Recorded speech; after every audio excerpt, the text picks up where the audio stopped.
So I can tell you how I got started into racing. Back in about '03 or '04, my day job I was an Army engineer. I worked on Apache helicopters, and there was a National Guard guy who suggested, hey, you know, we're breaking all these windshields when we were going to Iraq. This is about '03, '04 time frame.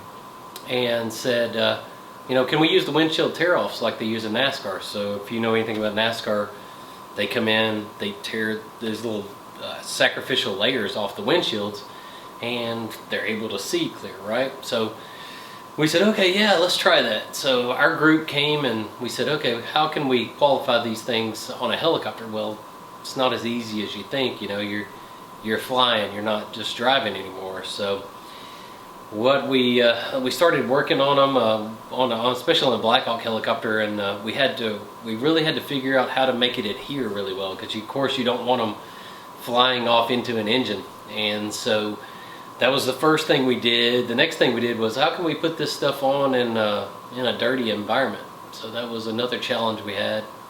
And last of all was, nobody realized that you had these little windshield tear-offs sitting there in the middle of a glass, and it all of a sudden becomes a really big capacitor.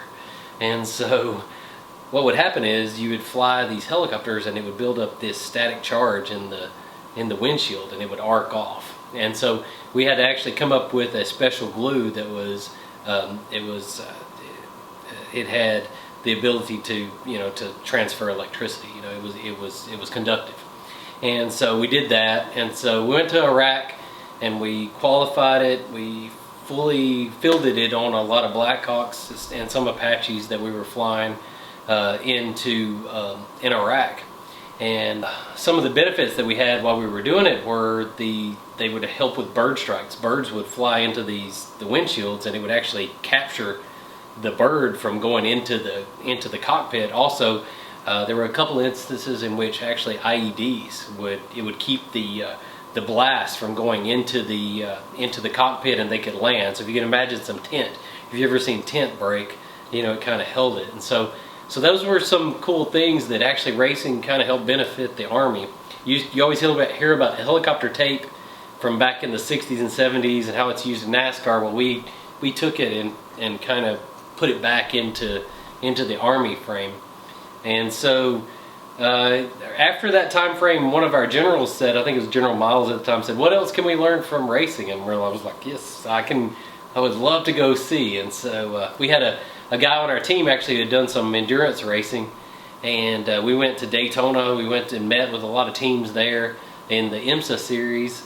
And then also we said, okay, what does NASCAR know? And NASCAR was huge at the time, and so we went to a lot of different shops.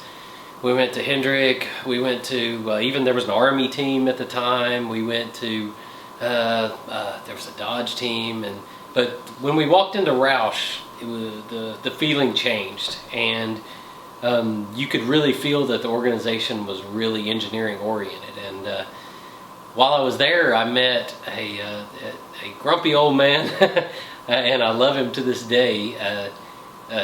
His name is Brad Francis, and Brad, he immediately saw how we could mutually benefit each other in terms of the Army and Roush, and he was their head of Skunk Works at the time.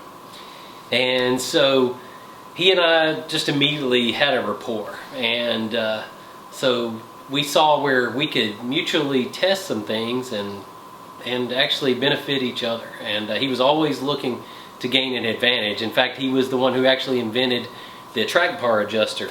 If you've ever seen them come to the pits in NASCAR and they raise the track bar up or down, and he was actually the one who invented it with Dale Earnhardt Sr.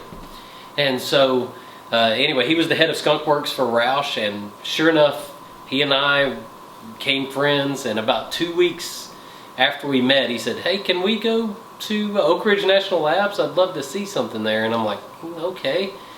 And so about a month later, I got us actually in there, and which was kind of interesting because he was actually a dual citizen, Canadian and American.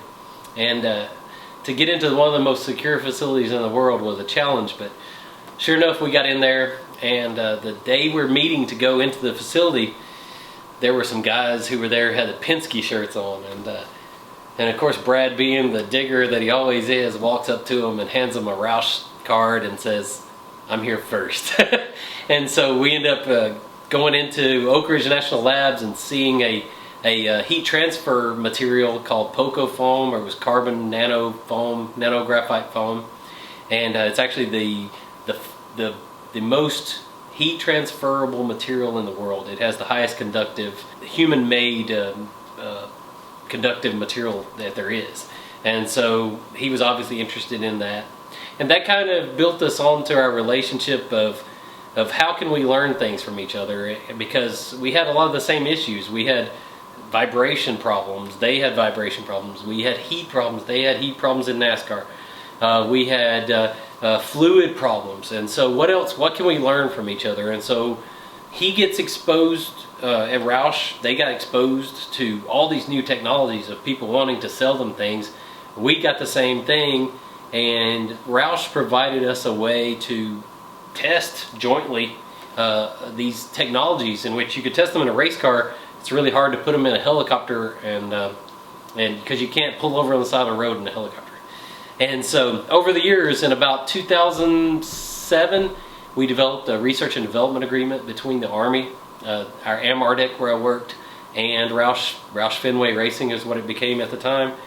And mutually we tested coatings, gear coatings, fluids, nano fluids that could improve the lubricity and heat transfer of fluids. We tested additives for radiator fluids, which would increase the heat transfer of fluids going through a radiator. Insulating materials, which would keep heat, radiant heat, out of the cockpits. And so mutually we had a lot of success together in testing things that could benefit both racing and the Army. And there's a lot of things now that we actually are flying in their helicopters, to include some of the isotropic super finishing that they do in NASCAR. We're actually flying in helicopters now, where we have greases and some other fluids that are nano enhanced that we're flying in helicopters. The windshield tear-offs obviously have been advanced since the time in which we initially did it. We actually got to race a lot of the ones that we improved through the helicopters back on the race cars. And so the relationship that we developed together was very mutually beneficial between the Army and racing.